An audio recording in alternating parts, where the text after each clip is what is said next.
이 시간 하나님 주시는 말씀은 예레미야 32장 26절에서 35절까지 말씀입니다. 32장 26절에서 35절까지 우리 교독한 후에 다음 세대를 위한 기도문 우리 같이 기도하겠습니다. 32장 26절입니다. 그때 여호와의 말씀이 예레미야에게 임하여 이르시되 나는 여호와여 모든 육체의 하나님이라 내게 할 수 없는 일이 있겠느냐. 그러므로 여호와께서 이같이 말씀하시니라. 보라, 내가 이 성을 갈대아인의 손과 바벨론의 느부갓네살 왕의 손에 넘길 것인즉 그가 차지할 것이라. 이 성을 치는 갈대아인이 와서 이 성읍에 불을 놓아 성과 집 곧 그 지붕에서 바알에게 분향하며 다른 신들에게 전제를 드려 나를 경노하게 한 집들을 사르리니 이는 이스라엘 자손과 유다 자손이 예로부터 내 눈 앞에 악을 행하였을 뿐이라. 이스라엘 자손은 그의 손으로 만든 것을 가지고 나를 경노하게 한 것뿐이니라. 여호와의 말씀이니라. 이 성이 건설된 날부터 오늘까지 나의 노여움과 분을 일으킴으로 내가 내 앞에서 그것을 옮기려 하노니 이는 이스라엘 자손과 유다 자손이 모든 악을 행하여 내 노여움을 일으켰음이라. 그들과 그들의 왕들과 그들의 고관들과 그의 제사장들과 그의 선지자들과 유다 사람들과 이스라엘 주민들이 다 그러하였느니라. 그들이 등을 내게로 돌리고 얼굴을 내게로 향하지 아니하며 내가 그들을 가르치되 끊임없이 가르쳤는데도 그들이 교훈을 듣지 아니하며 받지 아니하고 내 이름으로 일컫는 집에 자기들의 가증한 물건들을 세워서 그 집을 더럽게 하며 흰놈의 아들의 골짜기에 바알의 산당을 건축하였으며 자기들의 아들들과 딸들을 몰래 앞으로 지나가게 하였느니라.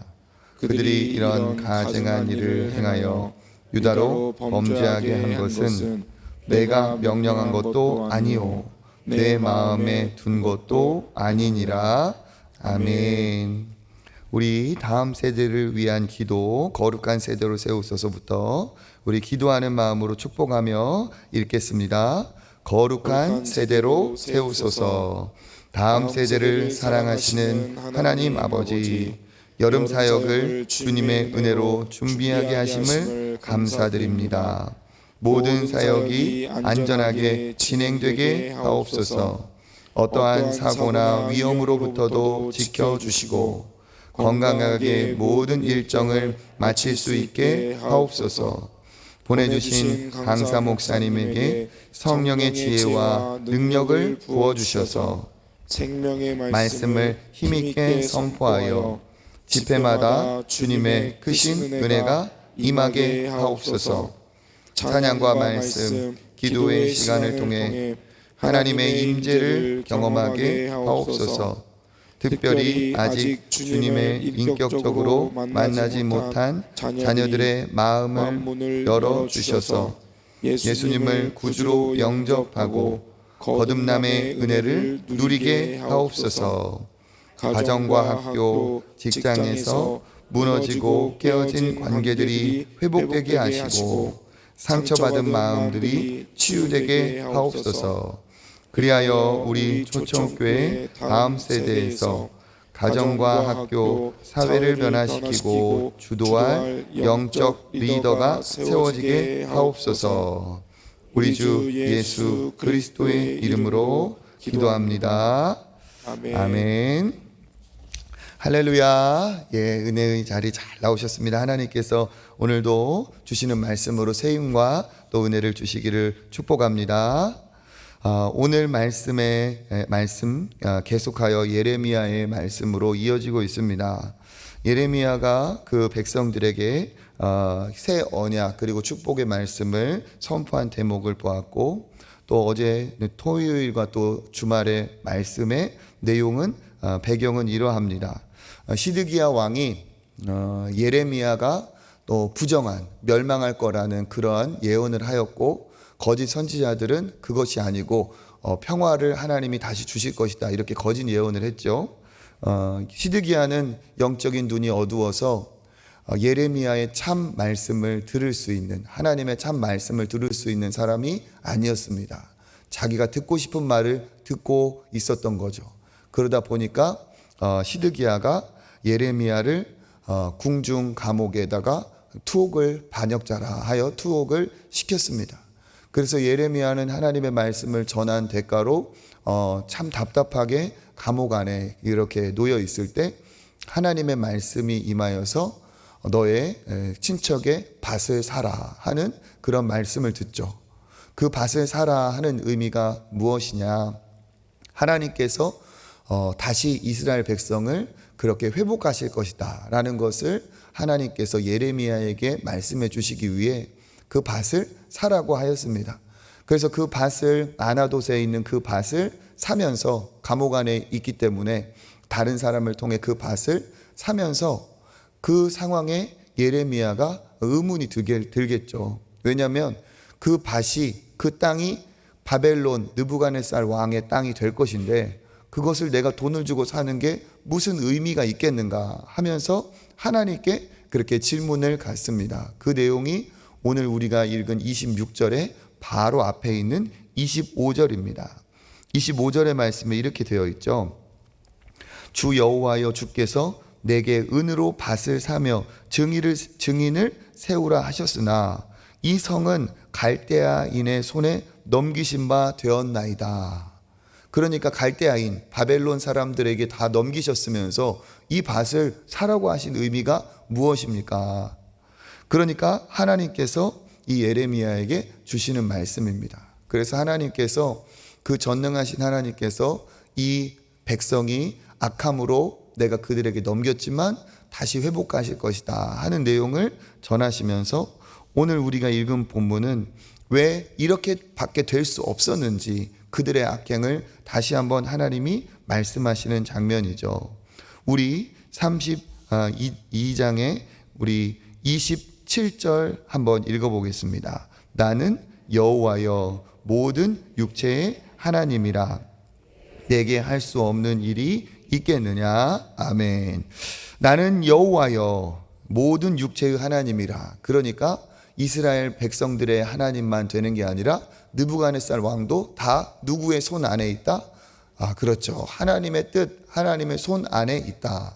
그러니까 느부갓네살 그 왕이 다 그 땅을 통치하고 빼앗긴 것 같지만 그건 역시도 다 하나님의 뜻 안에 있기 때문에 하나님께서 하시는 그 일을 다 하나님이 행하고 있다.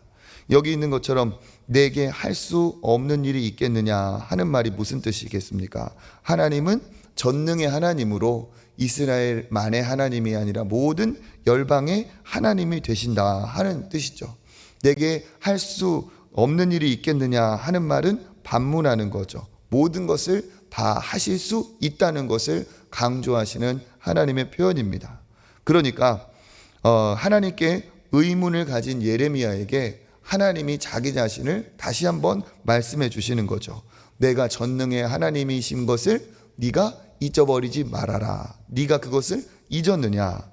하나님이 제한당하고 하나님의 능력이 모자라고 하나님 앞에 그러한 제한사항이 있느냐?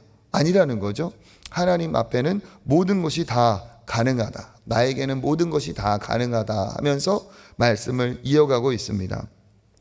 그러면서 28절에 보라, 내가 이 성을 갈대아인 바벨론 느부갓네살 왕에 넘기고 그가 그것을 차지하게 될 것이다. 그러면서 그 느부갓네살 왕이 어떤 행위를 한다고 말씀합니까? 29절 읽어보겠습니다. 이 성을 치는 갈대아인이 와서 이 성읍에 불을 놓아 성과 집 곧 그 지붕에서 바알에게 분향하며 다른 신들에게 전제를 드려 나를 경노하게 한 집들을 사르리니. 아멘. 지금 그 갈대아인 느부갓네살 왕이 와서 실제로 점령을 하면서 집들에 불을 놓아서 그렇게 그들을 약탈을 했는데 그 일이 지금 예언이 되어 있는 상황이죠. 하나님이 느부갓네살 왕의 그에게 예루살렘의 성을 넘겨서 그렇게 그들이 집집마다 불을 놓는 일이 일어날 텐데 그 이유에 대해 하나님이 얘기해 주고 계십니다. 왜 그러느냐? 그 집, 그 옥상에 올라가서 이스라엘 집은 그 판판한 사각형의 형태이기 때문에 계단을 통해서 그 위에 올라갈 수가 있죠. 거기에다가 그들이 바알과 다른 신들을 제사할 수 있는 그러한 장소를 마련해 놓고 그렇게 집집마다 우상을 섬기는 일을 그렇게 가증하게 버렸기 때문에 하나님께서 그 가증한 것들을 너무 미워하고 싫어하셔서 거기에 그 느부갓네살 왕의 병사들이 다 불을 놓는 일이 벌어질 것이다 이야기하고 있습니다. 즉 바알과 다른 신들에게 절했던 것을 하나님이 정말 경노하신다. 그것을 하나님이 그 분을 참지 못하도록 하나님이 화가 나셨다 하는 거죠. 하나님이 느부갓네살 왕을 사용하셔서 그들의 우상의 모든 집집을 다 사르실 것이다 이야기하고 있습니다. 지금도 보면 옛날에도 우리나라에도 보면은 우상을 섬기는 사람들이 자기들만의 신주잔지를 모시고 집집마다 우상을 섬겼던 것처럼 이스라엘 백성들이 그렇게 바알을 섬겼던 것을 지적하시면서 하나님이 그것을 다 깨끗하게 청소해 버릴 것이다 이야기하고 있습니다. 그 이유를 또 하나님이 얘기하고 계시죠. 우리 30절 읽어보겠습니다. 이는 이스라엘 자손과 유다 자손이 예로부터 내 눈 앞에 악을 행하였을 뿐이라. 이스라엘 자손은 그의 손으로 만든 것을 가지고 나를 경노하게 한 것 뿐이니라. 여호와의 말씀이니라. 아멘. 이것이 그냥 단기적으로 요즘 일어나는 일이 아니라 뭐라고 말합니까? 예로부터 일어난 일이라는 거죠. 가나안 땅에 들어간 이후부터 그들이 혼미해져서 오직 여호와의 말씀만 청종하면 그 땅을 영원히 너의 것이 될 것이다 라고 하였는데 그들이 예로부터 이러한 우상 숭배를 하였습니다. 그래서 29절에도 나를 경노하게 하였다 하였는데 30절에도 또 다시 한번 나를 경노하게 한 것뿐이다.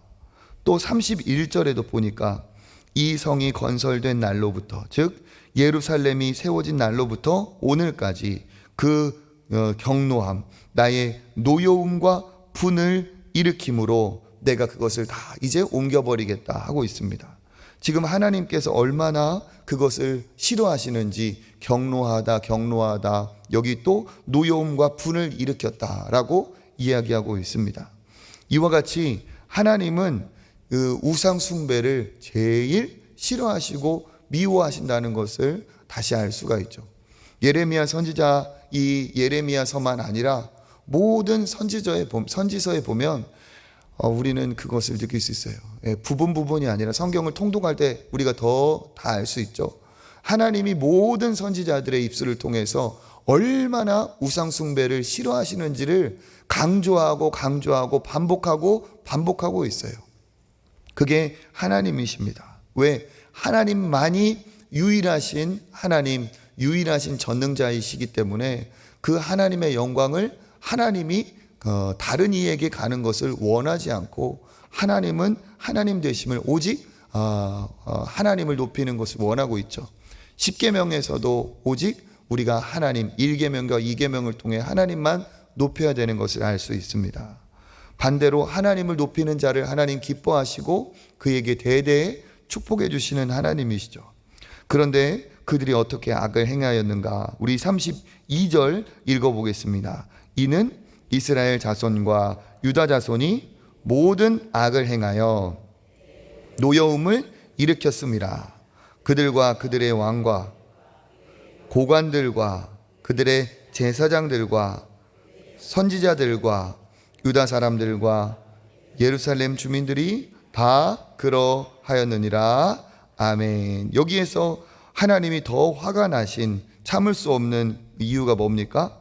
그 모든 악을 행하여 노여움을 일으켰는데 그것이 누구로부터 이어지고 있고 누구의 방관으로 생겨나고 있습니까? 지도자들이라는 거죠. 왕들, 고관들, 제사장들, 선지자들로 인해 유다 사람들, 예루살렘 주민들까지 그 악한 우상 숭배가 전파가 되고 다 그렇게 행해지고 있습니다. 그러니까 이 지도자들이 먼저 깨어서 하나님 앞에 더 어떠한 영적 민감함을 가지고 하나님 앞에 정결하고 하나님이 기뻐하시는 그러한 믿음의 삶을 살아야 될 텐데, 지도자들이 자기 본분을 잊어버리고 오히려 자기들이 그러한 향락에, 그러한 풍요에 취해서 더 앞장서서 그렇게 악한 우상 숭배를 했던 거죠. 더 어처구니가 없고 화가 나는 것은 무엇입니까? 그때도 거짓 선지자들이 활동했던 것처럼 제사장들과 선지자들만은 더욱더 영적인 지도자로서 깨어 있어야 되는데 그러하지 못했다는 사실입니다. 우리에게도 주는 것이 있죠. 지도자의 타락이 모든 백성으로 이어질 수밖에 없다는 겁니다. 그러니까 그것에 하나님이 더 정말 어처구니가 없으시고, 이러한 상황에서 어떻습니까? 그들에게는 이제 내릴 것이 돌이키라고 말하고 타이를 것이 아니라 이제는 더 이상 예로부터 해온 우상 숭배로 인해 심판밖에는 방법이 없다는 거죠. 하나님의 심판밖에 그 외에 선택이 없다는 사실입니다. 33절에 보면 그들이 등을 내게로 돌리고 얼굴을 내게로 향하지 아니하였다. 이건 뭡니까? 의지적으로 반항을 했다는 거예요. 등을 돌리고, 우리도 서로 화가 났을 때 어떻게 하죠? 등지고 있잖아요. 그렇죠? 그런 것처럼 이거는 우연이 아니라 의도적으로 하나님을 멀리하고 하나님을 숭배하지 않았다는 거죠. 얼굴을 향하지 않고 또 끊임없이 가르쳤는데도, 내가 그들을 가르치되 끊임없이 가르쳤는데도 교훈을 어떻게 했다고요? 듣지 아니하고 받지도 아니하였다. 그러니까 하나님이 끊임없이 노력했지만 그들은 의도적으로 계속하여 의지를 가지고 하나님을 업신여기고 그것을 다 멀리했다는 뜻입니다. 그러면서 34절, 가증한 물건을 세워 집을 더럽게 하며, 35절 읽어보겠습니다. 흰놈의 아들 골짜기에 바알의 산당을 건축하였으며 자기들의 아들들과 딸들을 몰렉 앞으로 지나가게 하였노라. 그들이 이런 가증한 일을 행하여 유다로 범죄하게 한 것은 내가 명령한 것도 아니요 내 마음에 둔 것도 아니니라. 아멘. 비를 내린다는 믿음을 가지고 하나님이 아닌 바알의 산당을 만들어서 그 바알과 아세라를 숭배하고, 또 몰렉, 이 밀곰이라고도 부르고 몰렉이라도 부릅니다. 이 몰렉도 악한 이제 신이죠. 그런데 이 신은 특별히 생김새는 본 적이 있으실 거예요. 비슷한 형상들이 많으니까. 머리는 소의 형상이고 사람의 몸을 갖고 있어요. 그런데 이게 뭐냐, 이제 우리로 말하면 삼신할머니 같은, 그 우리 토속 신앙에 보면 그 아이의 출산에 관여하는 신이라고 알고 있어요. 그러니까 어떻게 하느냐, 가증한 일을 행하였다. 어떻게? 아들들과 딸들을 몰렉에게 지나가게 하였다. 그 자녀들을, 자식들을 어떻게 했느냐, 지나가게 했다는 것은 불로 태웠다는 거예요. 그러니까 자기 자식들을 그 마을의, 그 동네의 아이들을 어떻게 해요? 불로 태워서 제물로 이 우상 신에게 바치는 겁니다. 왜 그럴까요? 왜 그럴까요? 더 많은 자식들을 달라고. 그러니까 이 바알은 비를 달라고, 그러니까 풍요롭게 먹고 살게 해달라고. 또 그 당시에는 자식이 많아야 그게 재산이 되고 능력이 되고 군사가 되고 하는 시대였죠. 그러니까 다산의 복을 달라고 어떻게 해요? 태어나지도 않은 아이들을 위해 태어난 아이를 불에 태우는 그런 악한 제사를 지낸 거예요. 그러한 상황에서 생명의 주인이신 하나님이 얼마나 어이가 없고 어처구니가 없고 화가 나셨겠습니까? 그러한 상황에 하나님이 심판할 수밖에 없었다. 예레미야에게 이야기를 하시는 대목이죠. 그렇지만 하나님이 밭을 사라 하였기 때문에 이것 역시도 하나님이 모든 분노를 다 거두시고 회복의 날이 있을 것이라는 내용이 이제 이어질 겁니다. 오늘 말씀을 통해 우리가 알 수 있는 게 뭡니까? 하나님이 못할 것이 무엇이 있겠느냐 하신 것처럼 하나님은 전능의 하나님이라는 거죠. 세상을 다스리는 것이 주권자고 왕이고 대통령인 것 같지만 그 주권자는 하나님이시다 하는 것을 우리는 믿음의 사람으로서 고백해야 될 줄 믿습니다. 특별히 안타까운 것은 그 전능하신 하나님이 그 전능하심으로 이스라엘 백성들을 도우시는 그 전능함이 있었으면 참 좋겠는데 그 전능하심이 이들에게 심판으로 내려졌다는 사실이 참 안타깝죠. 우리가 예전에 표어에서 꺼진 불도 다시 보자고 했어요. 왜 그렇습니까? 불이 이로운 것이지만 잘못 다루었을 때, 우리가 그것으로 장난을 했을 때 그것이 우리에게 큰 엄청난 재앙이 될 수도 있기 때문에 그렇죠. 하나님 역시도 우리가 순종하고 따르고 하나님을 하나님으로 모실 때 그처럼 행복하고 복된 인생이 없습니다. 그런데 우리가 하나님을 무시하고 하나님 아닌 것에 우리의 마음을 둘 때 우리는 하나님 앞에 하나님의 자녀라면 하나님의 징계가 있을 것이고 하나님을 무시하는 불신자라면 심판을 피할 수 없다는 것을 우리는 알아야 되겠죠. 그럼에도 불구하고 전능하신 하나님은 회복의 하나님이라는 사실을 또한 우리는 믿어야 됩니다. 하나님은 의로우신 분이기 때문에 죄를 용서하고 죄를 분명히 사하시는 분이지만 죄를 눈감아 주시는 분은 아니라는 것도 우리가 알아야 됩니다. 우상 숭배는 절대로 하나님이 용서하지 않으시는 심판의 대상이라는 것을 알고 우리가 하나님 앞에 하나님이 증오하시는, 하나님이 미워하시는 그런 우상 숭배를 절대로 행하지 말아야 될 줄 믿습니다. 특별히 우리가 교회 다니는 내가 무슨 우상 숭배를 할까 그렇게 때로 방심할 수 있지만 예수님께서 성전에 있는 자들을 그렇게 화를 내시면서 쫓아내신 것처럼 성전에 왔다 할지라도 내가 교회를 다닌다 할지라도 하나님보다 더 앞선 것이 있다면 내가 하나님을 믿는다고 하면서도 어느새 하나님이 주인이 아니라 내가 하나님을 수단으로 삼고 있다면 그것 역시도 우리가 우리의 신앙을 돌아봐야 됩니다. 이스라엘 백성 역시도 하나님을 엄밀히 따지면 버린 게 아니에요.